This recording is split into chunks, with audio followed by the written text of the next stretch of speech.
হয় নাই, জেলা ভাত হবে সেলা খাবেন। বৌমা বৌমা কেন লোক ডেকাছেন? দেখছেন না ঘরত কামাই এসে তোমার কি বসি খান দেখো। বৌমা একটু কাপড় চাপড় এখনো ধুইয়া দাও না মা। কি বিছনে বাজিলে কি নোংরা হয়েছে, কি গন্ধ বেরিয়েছে মা। একটু কাপড় চাপড় ধুইয়া দাও মা গো। কাপড় নোংরা আসে একদিন না ধুলে কিছু হবে না। আজিমুর বাড়ি অনেক কাজ আছে, কালি আমি কাপড় দিন তখন ধুইয়া দিন, বুঝছেন? মা কি করে যাচ্ছিস মা? মা তোর মুখের কানে শুকিয়ে গেছে, তুই এলাম খান যাই, বৌদি তো বললাম খাবার দে নাই।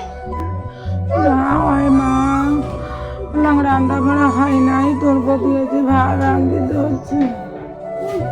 বিছনে বাড়ি গিয়ে গাল গাল তোর গন্ধ বেড়াইছে, কেন ধুইয়ে দেয় না গিয়ে? হ্যাঁ সন্ধ্যে 5টা বাজে মা, তো গেলাম বৌদি খাবার দে নাই। বৌদি ও বৌদি। ও বোন তুই আসলে কত না শুধু মুখ কেন ডেকাছিস কর? কি ব্যাপার বৌদি, রাত 5টা বাজে গেছে তাও তোমরা মা গেলাম খাবার দেন নাই?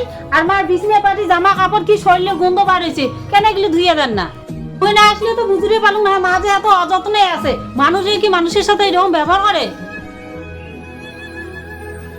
ও মানুষের যত্ন কেমন করে এরা মুখ তোমার শিখিয়েছেন। যখন মোর পেটের অপারেশন করছে তখন তোমরা করেছিলেন, তখন তো তোমরা মোর যত্ন করেন নাই। তো শ্বশুর বাড়ি থেকে লোক হচ্ছিল, তখন এই পেট কাটা নিয়ে আমি ওই কাটা ধোয়া রান্না বাড়ি সব করছেন। করার পরে মুই মা করছো, মা মোর শরীরটা খুব খারাপ লাগেছে, মুই এখন বিশ্রাম নিম। তখন তোর মা কি কইছে যে এলে বৌমার সব কিছু ঢং, ওইরকম ঢং দেখি লাগবে না। তখন কি মুখ খারাপ লাগে নাই? যখন আমি বাপের বাড়ি যাবার চাচ্ছুন অনেক কান্নাকাটি করছিলাম, তোর মা মুই রাজি ঘুরাছুন, বাপের বাড়িও গেছুন। যখন মুই আইসং তখন তোর মা তোর দাদার সাথে মোর ঝগড়া লাগে দিছিল, তখন মুখ খারাপ লাগে নাই? তখন তো মোর দিকতে দেখেন নাই, তখন কি মুখ খারাপ লাগে নাই? খালি তোমার দিকটা দেখলেই হবে, যেমন কর্ম তেমন ফল। তখন তো তুই সব দেখছিস, তখন তো তুই প্রতিবাদ করিস নাই। পান থেকে চুল খসলে তোর মা মোর বাপের বাড়ি নিয়ে কত গালাগালি করছিল, কই তখন তো তুই কোনো প্রতিবাদ করিস নাই? তোর চোখের সামনে তো অনেক কিছু কইছিল। একটা কথা মনে রাখবি, ছেলের বউ সাথে যদি যত্ন পাওয়ার লাগে তাহলে যৌবনকালে ছেলের বউ ভালোবাসির লাগে। বয়সকালে যদি ছেলের বউ হাতে যত্ন পাওয়ার লাগে না হয়, তাহলে যৌবনকালে ছেলের বউকে ভালোবাসতে হয়। আশা করাটাই বেকার, বুঝছিস?